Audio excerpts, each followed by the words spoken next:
ఆయన పేరు ఘట్టమనేని కృష్ణ. కానీ సినీ ప్రేక్షకులకు మాత్రం సూపర్ స్టార్. హీరోగా, డైరెక్టర్గా, ప్రొడ్యూసర్గా తిరుగులేని అభిమానాన్ని సాధించుకున్నారు. 350కు పైగా చిత్రాల్లో నటించి మరే నటుడు అందుకొని అరుదైన రికార్డు సాధించారు. 1964కు ముందు అనేక సినిమాల్లో చిన్న చిన్న వేషాలు వేసిన ఆయన తేనె మనసులు, గూఢచారి 116 సినిమాలతో హీరోగా నిలదొక్కున్నారు. 1970లో పద్మాలయ సంస్థను స్థాపించి పలు విజయవంతమైన సినిమాలు తీశారు. దర్శకుడిగాను 16 సినిమాలు తీశారు. హాలీవుడ్ చిత్రాల్లో మాత్రమే కనిపించే కౌబాయ్ పాత్రను ఎంతో సాహసోపేతంగా తెలుగులో నిర్మించి, నటించి సూపర్ హిట్ అందుకొని సరికొత్త ట్రెండ్ సృష్టించారు. ఇక తెలుగులో జేమ్స్ బాండ్ చిత్రాలకు ఆయనో brand ambassador.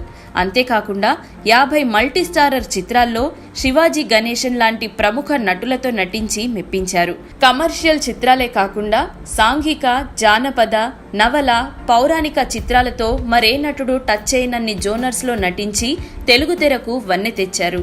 Super star Krishna హీరోగా నటించిన అల్లూరి సీతారామరాజు సినిమా ఎంతటి ఘన విజయం సాధించిందో ప్రత్యేకంగా చెప్పక్కర్లేదు. ఈ సినిమాని మొదట ఎన్టీఆర్ చేద్దామని అనుకున్నారు.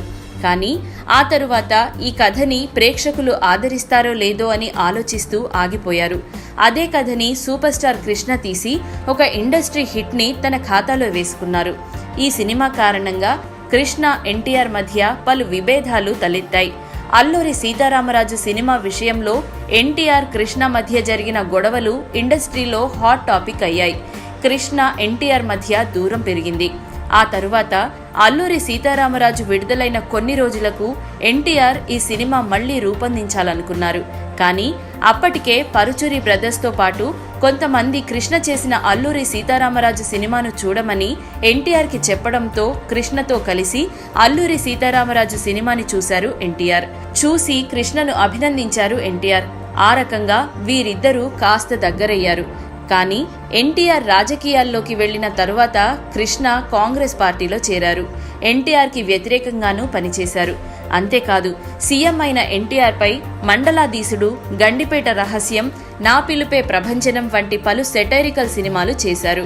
వీరిద్దరితో పాటు వీరి అభిమానుల మధ్య తారాస్థాయిలో గొడవలు పెరిగిపోయాయి. ఎంతలా అంటే సినిమా థియేటర్లను తగలబెట్టేంతలా గొడవలు జరిగాయి. 1984 మే 31న కృష్ణ 42వ పుట్టినరోజు వేడుకల మధ్య, అభిమానుల కోలాహలం మధ్య వాహిని స్టూడియోలో కంచుకాగడ సినిమా షూటింగ్ ప్రారంభమైంది.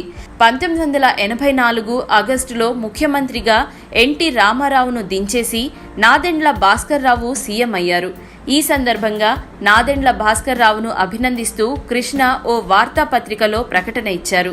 దీంతో ఎన్టీఆర్ అభిమానులు, తెలుగుదేశం పార్టీ కార్యకర్తలు ఆ ప్రకటనను ఖండిస్తూ కిరాయి కోటిగాడు సినిమా ప్రదర్శిస్తున్న థియేటర్కు వెళ్లి ఫర్నిచర్ ధ్వంసం చేశారు. దీంతో కంచుకాగడ సినిమాను కూడా వాయిదా వేయాలని డిస్ట్రిబ్యూటర్ సలహా ఇచ్చినప్పటికీ నిర్మాత రామలింగేశ్వరరావు వెనకడుగు వేయలేదు. దీంతో 1984 సెప్టెంబర్ 28న ఈ సినిమాను రిలీజ్ చేశారు.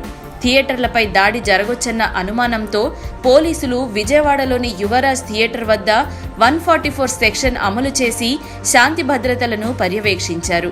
ఇలా సూపర్ స్టార్ కృష్ణ నటించిన కంచుకాగడ విడుదల కోసం పోలీసులు ఏకంగా 144 సెక్షన్ విధించడం అప్పట్లో సంచలనంగా మారింది.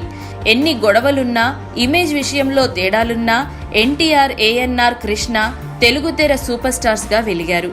కోట్లాది మంది ప్రేక్షకుల హృదయాల్లో సుస్థిర స్థానం సంపాదించుకున్నారు. వారి నటనతో అనేక సంచలనాలు క్రియేట్ చేసి తెలుగు చిత్ర పరిశ్రమకి గట్టి పునాది వేశారు. తానొక్కడే కాకుండా తన సినిమాలు నిర్మించిన నిర్మాతలు కూడా బాగుండాలని కోరుకునే మంచి మనసు సూపర్ స్టార్ కృష్ణది. రోజుకి 18 గంటల చొప్పున పలు సినిమాల్లో నటించి ఎందరో కొత్త నిర్మాతలకు అవకాశం, మరెందరో టెక్నీషియన్లకు ఉపాధి కల్పించిన ఘనత ఆయనది. ఆయన సినిమా డేట్స్ దొరికితే చాలు అనుకునే ఆ రోజుల్లో తాను చేసిన సినిమా ఆడకపోతే వారిని పిలిచి మరోసారి డేట్స్ ఇచ్చి ఆదుకున్న దేవుడు సూపర్ స్టార్ కృష్ణ.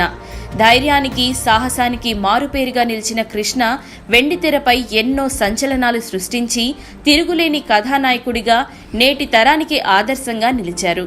ఇక ఆయన లెగసీని విభిన్నమైన చిత్రాల్లో నటిస్తూ super star Mahesh Babu continue చేస్తున్నారు. సూపర్ స్టార్ కృష్ణ పుట్టినరోజు. ఈ సందర్భంగా ఆయనకు అశేషమైన ప్రేక్షకులతో పాటు పుట్టినరోజు శుభాకాంక్షలు తెలియజేస్తోంది.